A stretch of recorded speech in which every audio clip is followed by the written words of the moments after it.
의화단이 당시 서방 8개군의 연합이 결성된 이후로 중국 청나라는 역사의 뒤안길로 사라져버리고 말았습니다. 중국에는 티벳, 몽골, 위구르가 사실상 독립했고 만주국이라는 신생민족 국가가 탄생하기도 했습니다. 산동반도는 영국과 독일이, 요동반도는 러시아가, 홍콩 상하이는 영국의 지배력이 더욱 강화되었고 일본은 만주와 요동, 대만 일대에서 서구의 빈틈을 채워나가기 시작했습니다. 이러한 서방동맹이 다시 결성되고 있습니다. 국토전략TV? 인도태평양 지역에 중국을 견제 압박할 새로운 경제동맹체가 탄생합니다. 이것은 미국 주도의 공급망다 변화 정책의 핵심 조직이 될 것입니다. 중국에 있는 산업체들을 모두 다른 나라로 빼돌리게 되는 것입니다. 유난히 이번 한반도의 봄하늘은 매우 푸르릅니다. 최근 한국 하늘에는 매년 봄마다 불어닥치는 중국발 미세먼지가 발생하지 않고 있습니다. 중국에서의 공장이 가동을 멈추었기 때문입니다. 현재는 극단적인 방역 조치로 인한 일시적인 상황이지만 새로운 인도태평양 경제 프레임 IPEF가 탄생을 하게 되면 이제 중국으로부터 날아오는 공해물질도 이제 옛 이야기가 될 것 같습니다. 드디어 IPEF 인도태평양 경제 프레임이 탄생을 앞두고 있습니다. 앵글로색슨 핵잠수함 동맹인 오커스, 그리고 인도를 포함한 인도태평양 안보동맹체인 쿼드, 그리고 마지막으로 반중국 경제동맹인 IPEF가 곧 탄생하게 됩니다. 그동안 세계는 세계 경제 생산의 3분의 2 이상의 인도태평양 지역을 주목하고 있습니다. 17세기부터 20세기까지는 서유럽과 대서양의 시대였으나 이제는 인도태평양의 시대로 접어들었기 때문입니다. 2011년 힐러리 클린턴 미국 무장관이 미국 외교 잡지 포린 팔리시의 피봇 투 아시아, 즉 중동에 집중돼 있는 미국의 외교 군사 정책의 핵심을 중국을 견제하기 위해 아시아로 이동시키기 위한 전략이 새롭게 대두됐습니다. 이 정책이 나온 지 이제 10년이 넘어가지만 쿼드, 오커스와 같은 군사동맹체는 결성이 되고 있지만 가장 중국을 견제하기 위해 필요한 경제동맹은 만들어지지 못했습니다. 중국을 세계 공급망에서 따돌리고 인도태평양 지역에서의 경제동맹을 만들어내는 것은 서방 진영의 최우선 핵심 과제가 됐습니다.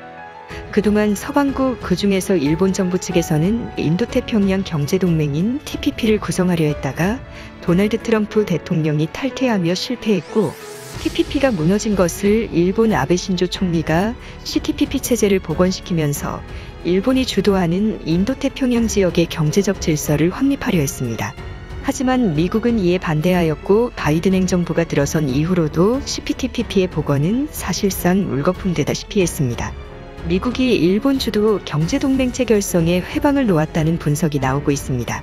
이에 서방에서는 일본이 갖고 있던 핵심 전략 물자 중 하나인 반도체 공급망을 잘게 쪼개어 한국으로 옮기는 작업이 진행됐고 확실하게 미국 주도의 경제 질서를 만들기 위한 작업이 그동안 진행됐다는 분석이 나옵니다.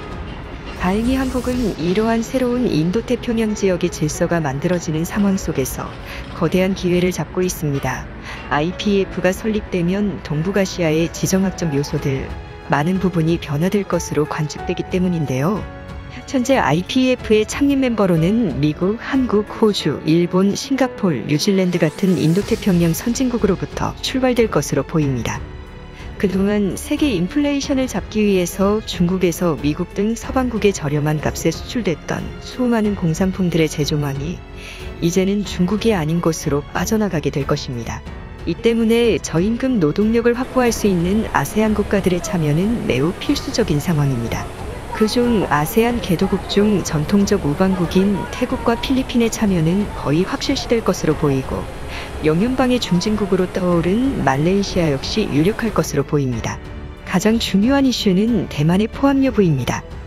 대만이 IPEF에 참여하는 순간 세계 메이저 국가들이 채택하고 있던 하나의 중국 외교 원칙이 사실상 폐기될 가능성이 높기 때문입니다.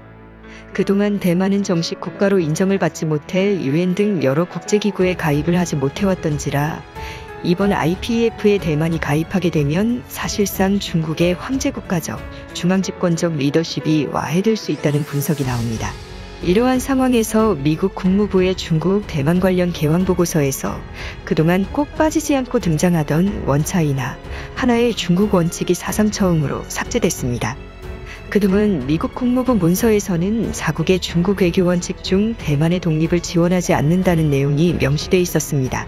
하지만 이것이 IPEF 출범을 앞두고 삭제되는 것입니다. 현재 대만에서는 IPEF 가입의 문제가 외교적 최우선 과제 위에 올라가 있는 상황입니다. 대만이 포함되게 되면 중국어를 사용하는 대만에 수많은 중국의 중견 제조업체들이 물밀듯이 대만으로 돌아올 가능성이 높고 상당수의 자산가 계층이 대만으로 망명을 할 가능성이 높아 대만의 국제기구 편입은 중국의 중화 제국주의적 정치 시스템을 붕괴시키는 가장 확실한 방법이 될 것으로 관측됩니다. IPEF에서 가장 기대되는 나라는 바로 대한민국입니다. 대한민국이 창립 초기 멤버국으로 들어갈 것이 확실시되면서 한국에 대한 기대감이 높아지고 있습니다. 한국은 세계 최대 반도체 생산국가일 뿐 아니라 최근에는 송도국제 신도시에 영국 등 주요 바이오 산업회사들이 이전을 해오면서 동북아시아 중심 바이오 허브가 될 것으로 전망되면서 한국은 45억 인도태평양의 건강과 안전을 책임질 나라로 부상하고 있습니다. 이외에도 주요 글로벌 반도체 부품회사, 첨단제조 물류회사들이 한국으로 동북아시아 중심 거점을 속속 이전을 진행하고 있고 그동안 중국의 홍콩, 상하이의 역할을 한국 등 아시아 주요국들이 그 기능들을 분산해 받아오고 있는 상황입니다. IPEF 체제가 가동이 시작되고 중국을 대체할 공급망이 완성되면 중국은 남미와 같이 중진국의 문턱에서 선진국 도약에 실패할 가능성이 높다는 분석을 내놓고 있습니다. 과거 남미의 강대국 아르헨티나는 20세기 초만 하더라도 유럽에서 수많은 백인들이 넘어와 미국보다 1인당 소득이 높은 세계 5대 경제부국이었습니다. 제2차 세계대전에도 독일인 지식인과 부호들이 망명하며 아르헨티나는 미국을 위협할 수 있는 부유한 나라가 될 뻔했으나 정치적 부정부패로 여전히 선진국 반열에 오르지 못하고 있고 일본 역시 1980년대 말 미국을 능가할 경제대국으로 떠올랐으나 플라자 합의라는 어퍼컷을 맞고 그대로 일본의 주요 제조산업은 88년 서울올림픽 이후 급부상하는 한국 등 신흥공업국의 패권이 잘게 나뉘어 분해되고 말았습니다. 하지만 중국은 80년대 일본과 상황이 다릅니다.